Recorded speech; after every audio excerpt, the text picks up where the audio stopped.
Warren Buffett बोलते हैं कि हर इंसान थोड़ी बहुत तो गैम्बलिंग करना ही चाहता है और ये इंपॉर्टेंट चीज मैं अपने बच्चों को भी सिखाना चाहता था। इसलिए 40 साल पहले मैंने अपने बच्चों के लिए एक स्लॉट मशीन खरीद ली और उसे अपने घर के 3rd फ्लोर में रख दिया। अब होता यह था कि जब भी मैं अपने बच्चों से कोई काम करने के लिए बोलता था तो वो मुझसे पैसे मांगते थे।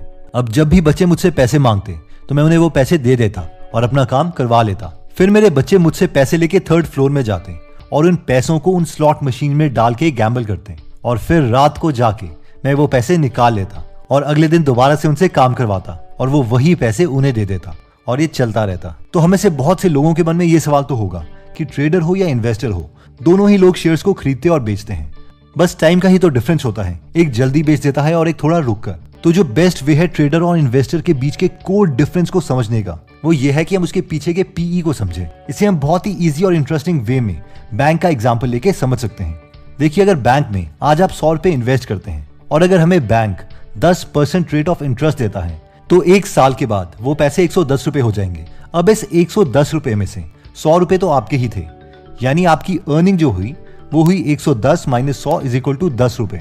तो इसी चीज को हम ऐसे भी समझ सकते हैं कि एक साल में 10 रुपए की अर्निंग के लिए हमने 100 रुपए का प्राइस पे किया, यानी इस केस में प्राइस हो गया 100 और अर्निंग हो गई 10। इसका अगर हम पीई रेशियो कैलकुलेट करें तो वो आएगा price divided by earnings which is equal to 100 divided by 10 is equal to 10। अब सवाल ये है कि ये तो पीई 10 आया है, लेकिन इसका मतलब क्या है? इसका मतलब है कि एक साल में 1 रुपया कमाने के लिए हमें 10 रुपए देने पड़ेंगे, यानी एक 10 का नोट हमें 1 रुपए देगा, अगले 10 का नोट हमें 1 रुपए और देगा और एक और 10 का नोट हमें 1 रुपए और देगा एंड सो ऑन। तो 100 रुपए में 10 के 10 नोट हैं और हर एक 10 नोट ने एक साल में हमें 1 रुपया कमा के दिया। अब इस इक्वेशन को हम किसी और तरीके से भी देख सकते हैं।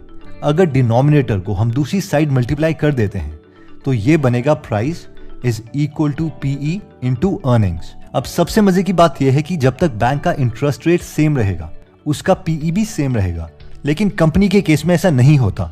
उसका पीई हमेशा चेंज होता रहता है। फॉर एग्जाम्पल, अगर हम screener.in में जाते हैं और एशियन पेंट्स की कंपनी खोलते हैं और पीई का चार्ट देखते हैं तो रोज वो ऊपर और नीचे जाता रहता है। तो सबसे इंपॉर्टेंट सवाल ये है कि ये क्या है? बैंक का पीई 10 तो पूरे साल सेम रहा, लेकिन कंपनी के केस में पीई हर रोज चेंज क्यों हो रहा है? जबकि कंपनी की अर्निंग्स हमें 3 महीने के बाद पता चलती है, जब उसकी 3 महीने के बाद क्वार्टरली रिपोर्ट आती है। तो ऐसा क्यों? तो दोबारा से इस इक्वेशन को देखो। कंपनी का शेयर प्राइस 2 चीजों से बना है। पहला उसकी एक्चुअल अर्निंग्स, यानी कंपनी ने एक्चुअल में कितने पैसे कमाए, और दूसरा पीई, यानी सॉर्ट ऑफ पब्लिक का इमोशन क्या था। अब पीई को कई लोग इमोशंस बोलते हैं, कई मिस्टर मार्केट बोलते हैं और कई बोलते हैं कि पब्लिक ऑप्टिमिस्टिक हो रही है या पेसिमिस्टिक हो रही है कंपनी को लेकर। इन शॉर्ट, अगर हम पीई की बात करें तो ये कहीं ना कहीं इमोशंस को रिप्रेजेंट करता है। और बस यही मेन डिफरेंस है एक इन्वेस्टर और एक ट्रेडर के बीच में। एक इन्वेस्टर हमेशा कंपनी की अर्निंग्स पर फोकस कर रहा है कि कंपनी की अर्निंग्स कैसे बढ़ेगी, कंपनी आगे नई नई जगह कैसे एक्सपैंड करेगी, नए नए कस्टमर्स कैसे लाएगी, यानी कि इन्वेस्टर हमेशा बिजनेस पर फोकस करता है। लेकिन एक ट्रेडर को कंपनी की अर्निंग से ज्यादा लेना देना नहीं है। उसका मेन फोकस है कि कंपनी से रिलेटेड न्यूज में क्या चल रहा है, ताकि वो बाकी ट्रेडर्स का इमोशन जान ले, जिससे ये पता चल जाए कि शेयर का प्राइस इंक्रीज होगा या नहीं, और इसके अकॉर्डिंग वो कॉल या पुट ऑप्शंस खरीदें।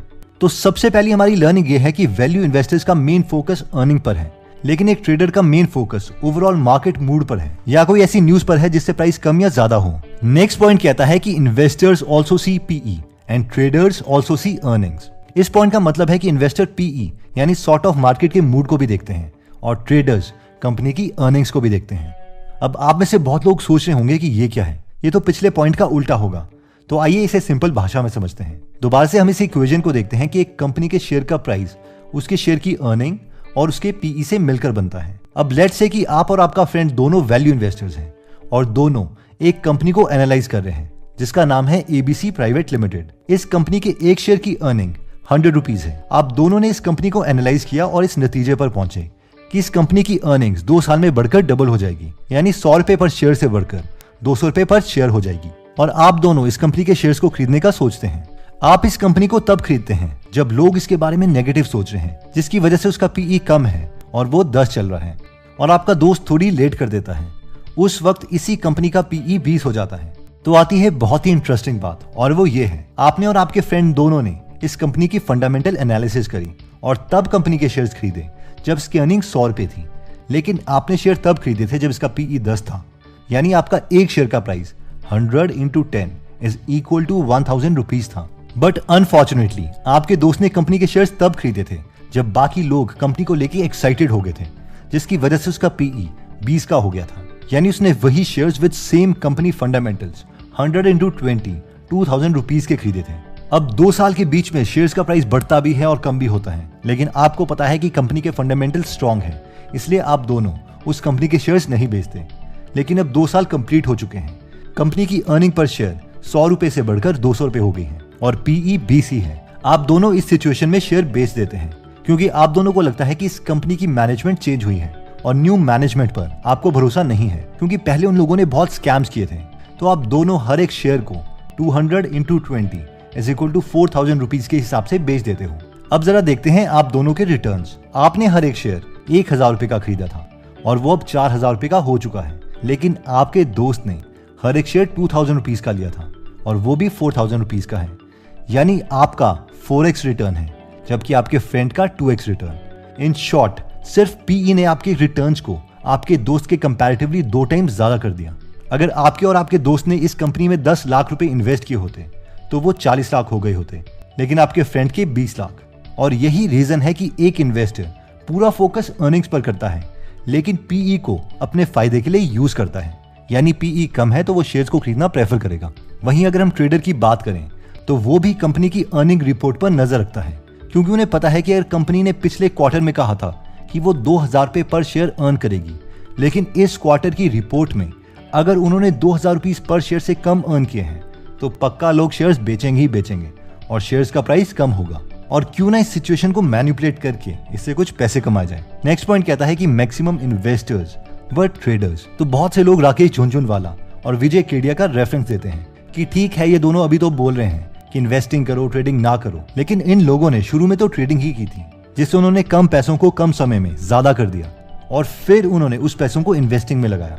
एंड यू आर राइट, क्योंकि हो सकता है कि 100% में से 99% लोग ट्रेडिंग में पैसा लूज करते हैं, लेकिन क्या पता आप ही वो 1% में से हो जो एक्चुअली पैसा कमाते हैं। इसलिए मैं आपको इस पॉइंट्स में डिफरेंट सोर्सेज से इंफॉर्मेशन दूंगा, जिन्हें आप सुन सकते हैं और खुद के लिए डिसाइड कर सकते हैं कि आपने क्या करना है।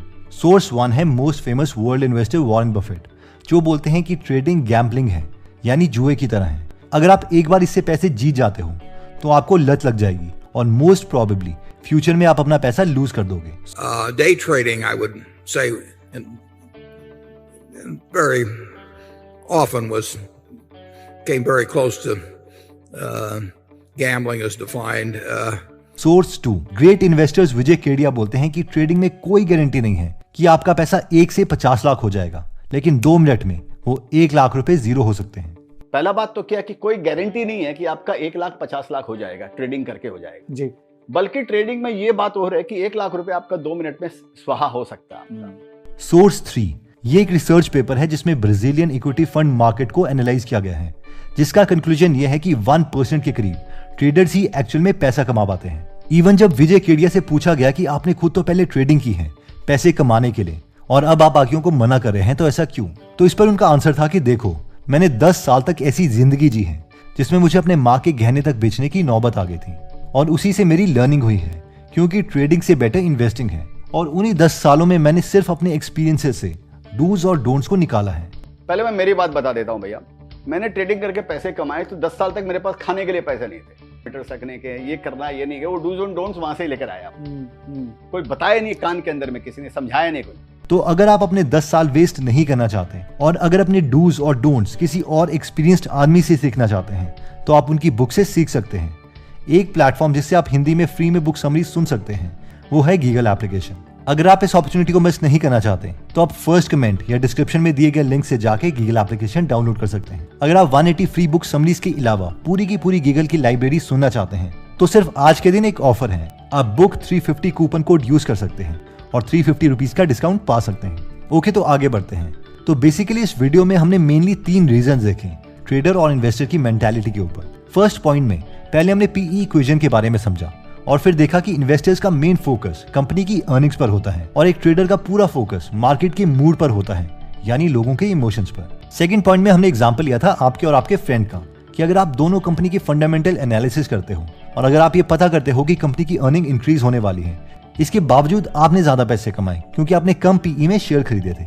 इसलिए इन्वेस्टर्स पीई को देखकर शेयर्स को खरीदना प्रेफर करते हैं ताकि उन्हें ज्यादा फायदा हो। और वहीं पर ट्रेडर्स भी अर्निंग की रिपोर्ट देखते हैं, लेकिन उनका मेन रीजन अगेन यही देखने में होता है कि अर्निंग से लोगों के इमोशंस में क्या फर्क पड़ेगा, और इसीलिए वो उससे होने वाले इमोशंस को प्राइस प्रेडिक्शन में यूज करना चाहते हैं। थर्ड पॉइंट में हमने ये डिस्कस किया था कि काफी सारे लोग ये पॉइंट देते हैं कि शुरू में हम अपने कम कैपिटल को इंक्रीज करने के लिए ट्रेडिंग कर सकते हैं और बाद में बेशक इन्वेस्टिंग कर लेंगे, क्योंकि मेन दिग्गज जैसे कि राकेश झुनझुनवाला और विजय केडिया ने भी यही किया था। बेशक अभी वो कुछ भी बोले तो एक्चुअल में ये ट्रू भी है, इसलिए मैंने सिर्फ ग्रेट इन्वेस्टर के थॉट्स आपके सामने रखे हैं। फाइनली तो हम सभी को खुद डिसीजन लेने हैं। एनीवेज दोस्तों, अगर आप ऐसी नॉलेजेबल वीडियोस मिस नहीं करना चाहते तो सब्सक्राइब करने के बाद बेल का बटन दबाना मत भूलिएगा। आप कमेंट करके ये भी बता सकते हैं कि आप नेक्स्ट वीडियो किस टॉपिक पर चाहते हैं। और अगेन, अगर आप गीगल एप्लीकेशन डाउनलोड करना चाहते हैं तो उसका लिंक डिस्क्रिप्शन और फर्स्ट कमेंट में है। जय हिंद।